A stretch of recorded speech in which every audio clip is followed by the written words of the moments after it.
Down. Get them down. She said all of them. They all got to go. Hello. Welcome. Welcome back.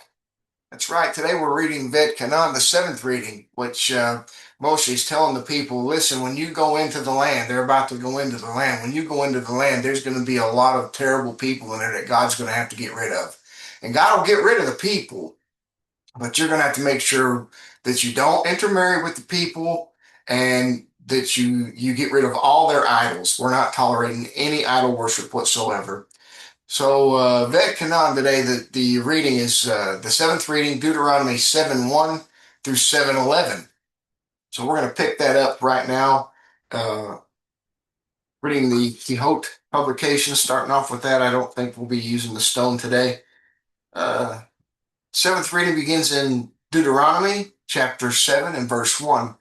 When God your God brings you into the land that you are inheriting in order to possess, he will cast out many nations from before you, the Hittites, the Girgashites, the Amorites, the Canaanites, the Perizzites, the Hivites, and the Jebusites, 7 nations, each of which is more numerous and more powerful than you.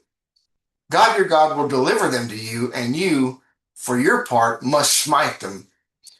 They are so corrupt and pose such a serious threat to your spiritual integrity that you must utterly destroy them. You must neither make a covenant with them nor be gracious to them by allowing them to remain in the land, even peacefully, or compliment their beauty, unless they repent of their evil ways and convert to Judaism. You must not intermarry with them. You must not give your daughter to a son of theirs, and you must not take a daughter of theirs for your son. For the children produced from such unions will be lost to the Jewish people. The children born to the non-Jewish daughter will not be Jewish to begin with. And although the child born to your Jewish daughter by her non-Jewish husband will be Jewish, the husband will still turn away your Jewish grandchild from following me, and they will worship the deities of other nations. God will hold you responsible for not eliminating this threat from your midst. The wrath of God will be kindled against you, and he will quickly destroy you. Verse 5. Rather, thus must you do to them. You must demolish their multi-stone altars, smash their single-stone monuments, cut down their defied trees, and burn their sculpted images in fire. For you are a holy people, consecrated to God your God.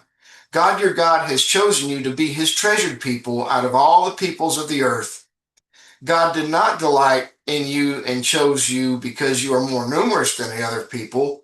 On the contrary, you are the least numerous of all the people.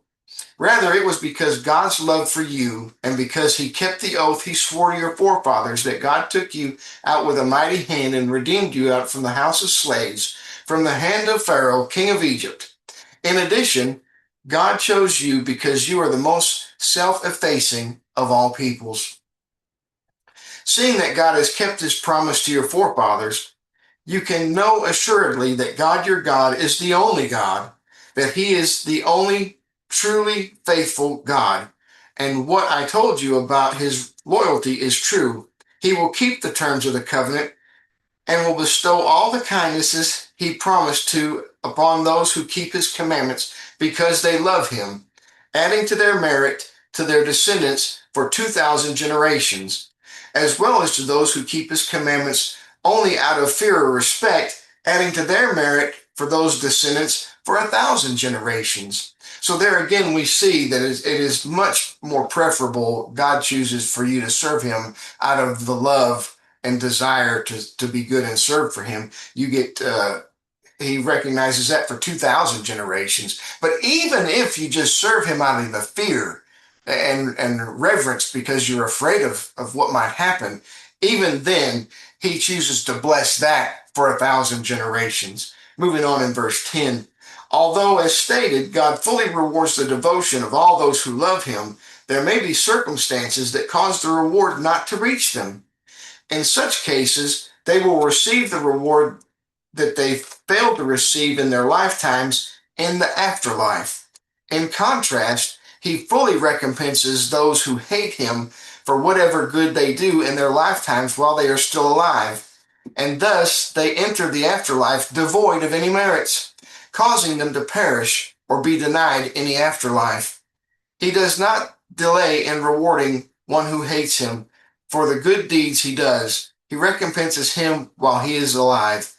So God's saying that he, some people that they're holy and they do good, they get their rewards sometimes in the afterlife if he doesn't get to reward them here. If they're going on to a pleasant afterlife, God may choose to reward them then.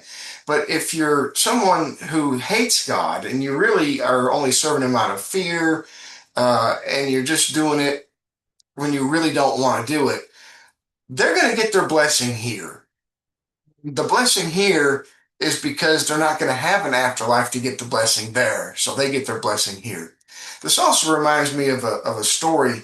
Um, I don't guess there's any problem with naming Rabbi Alon Anava has a great story where he had experienced not an afterlife, a post death experience, I guess you would say.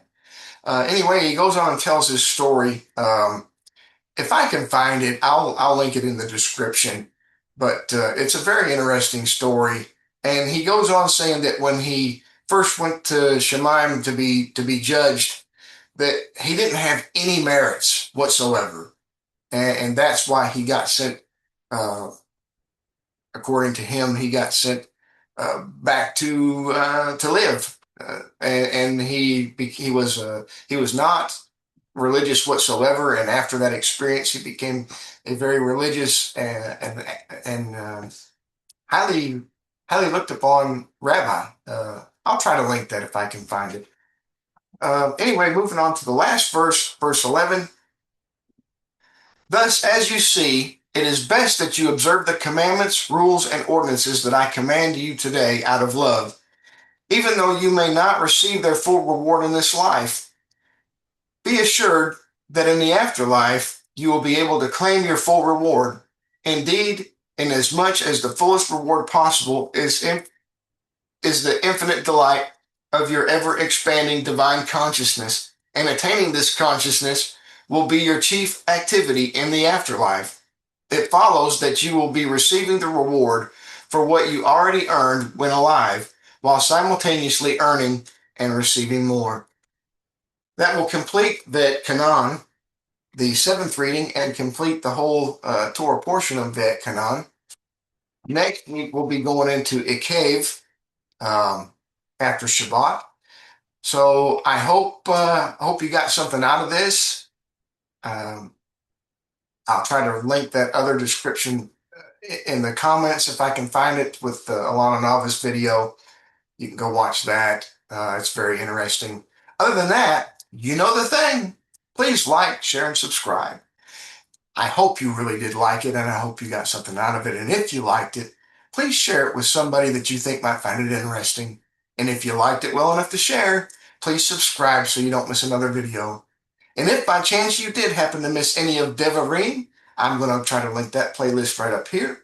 And if you missed any of Vet Canaan, this will complete that with the seventh reading. I'll link that up here.